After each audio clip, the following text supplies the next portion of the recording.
Christians also, they often get very religious ideas about what Jesus wants us to do as his church.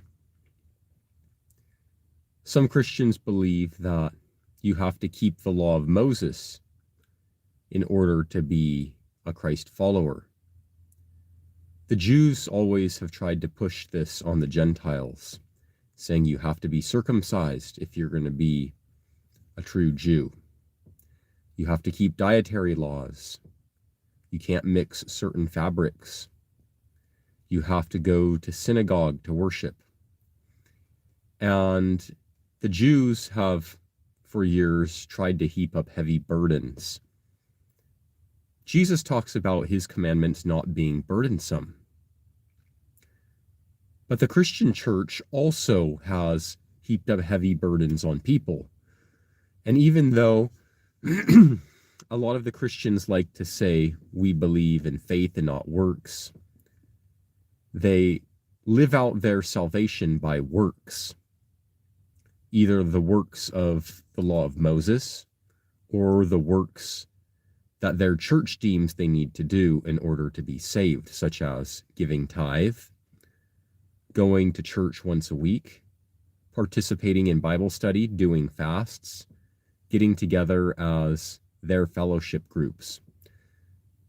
But what did Jesus actually command? What are the commandments of Jesus? Because after all, we know that Jesus said, keep my commandments. So what does Jesus want us to actually do as the body of Christ?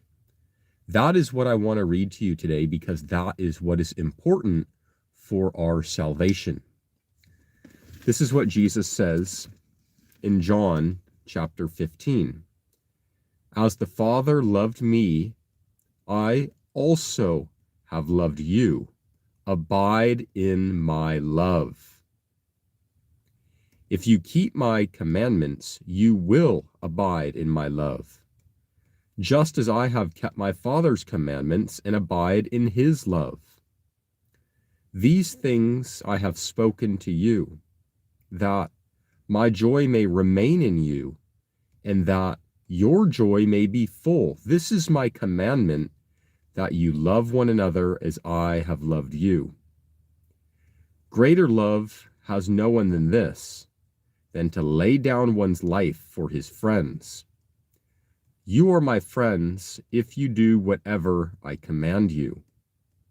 No longer do I call you servants, for a servant does not know what his master is doing, but I have called you friends. For all things that I heard from my Father, I have made known to you. You did not choose me, but I chose you and appointed you, that you should go and bear fruit, and that your fruit should remain, that whatever you ask the Father in my name, he may give you. These things I command you, that you love one another.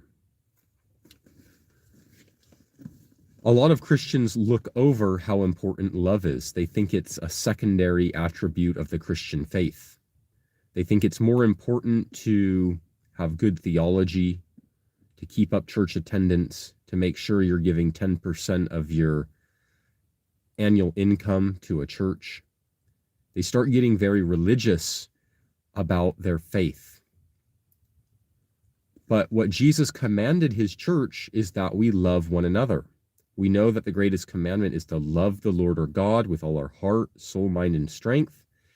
And the second is like it, to love our neighbor as ourselves.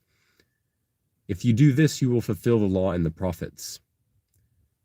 It's not about going to church. Jesus isn't commanding you that you have to do a 40-day fast. Jesus does call us to do certain things, specific things. But what all of these things come down to is love. And a lot of people, their faith gets destroyed because when they can't keep the kind of legalism that their church puts upon them, that heavy burden, then they fail. And remember that Jesus said that his commands are not burdensome. He calls us to love him first, and when we love him and obey him, He guides us.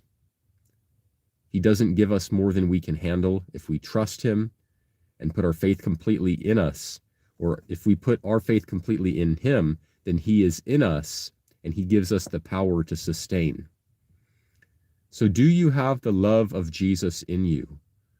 Are you keeping his commandments? Are you being obedient to love others, to love his church, to love others as yourself, and to love him with all your heart, soul, mind, and strength? I hope this encourages someone to stay in the genuine faith and not fall to legalisms. May the grace of Jesus be with you.